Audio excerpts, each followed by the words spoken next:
Avant de nous plonger dans le workflow, situons rapidement le défi auquel les prestataires de soins sont confrontés aujourd'hui. Les équipes du cycle de revenus subissent une pression dans trois directions. Les refus augmentent.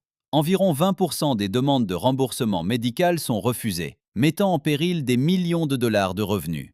La récupération de ces revenus coûte cher. Les prestataires dépensent plus de 140 milliards de dollars chaque année pour les opérations du cycle de revenus, soit environ 3 à 4% du revenu total du système de santé. Le travail est extrêmement manuel. Le personnel navigue entre les DSE, les systèmes de facturation, les portails des payeurs et la documentation, simplement pour comprendre pourquoi une demande a été refusée. Ce qui rend la situation encore plus frustrante, c'est que plus de la moitié des refus contestés sont finalement annulés. Le revenu est souvent récupérable, mais le processus de recherche des preuves, de rédaction du recours et de soumission nécessite énormément de temps et d'efforts. C'est précisément le problème que notre solution de prévention et de résolution des refus de demande est conçue pour résoudre. Mettons-nous donc à la place d'une personne confrontée à cette situation au quotidien. Voici Alex, spécialiste des refus cliniques. Alex commence sa journée en ouvrant sa file d'attente de travail sur les refus. Au lieu de rechercher dans plusieurs systèmes, elle voit une liste priorisée des demandes nécessitant une attention particulière, ainsi que la valeur totale des revenus en jeu. Le système trie automatiquement les demandes par valeur et met en évidence les échéances de recours à venir. C'est important, car une fois ces échéances passées, le revenu est définitivement radié.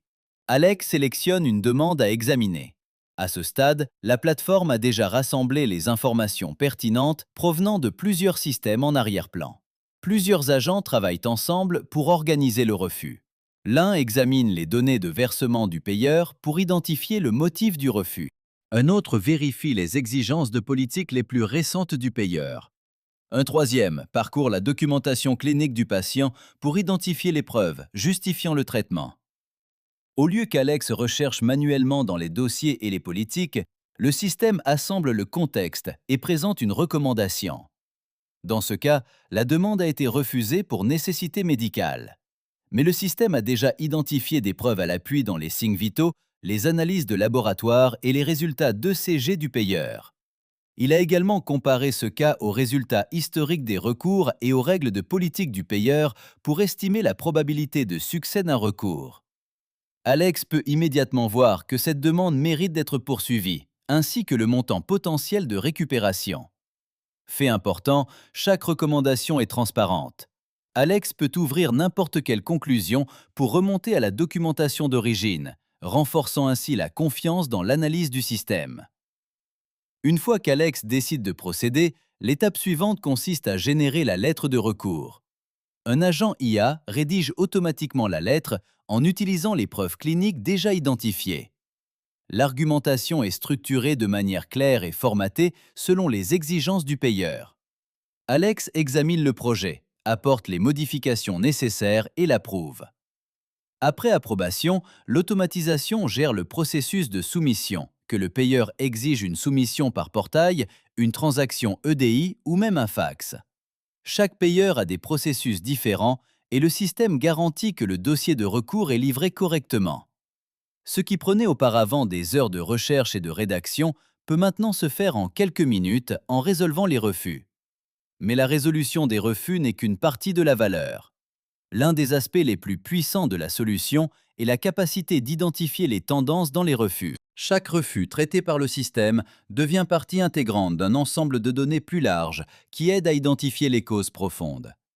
Par exemple, Alex pourrait découvrir qu'un grand groupe de refus d'un payeur spécifique est lié à des modificateurs manquants pour des procédures dans certains GHM.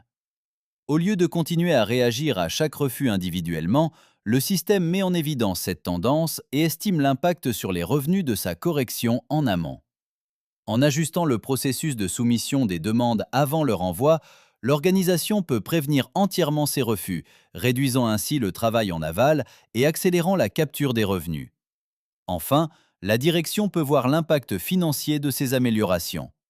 Le tableau de bord offre aux directeurs financiers et aux responsables du cycle de revenus une visibilité sur les indicateurs clés, le montant des revenus récupérés et la rapidité de résolution des recours. où les tendances de refus émergent selon les payeurs et les sites.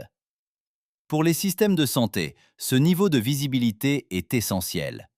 Les refus peuvent rester dans les comptes clients pendant des mois et une fois les délais de recours passés, le revenu est perdu à jamais.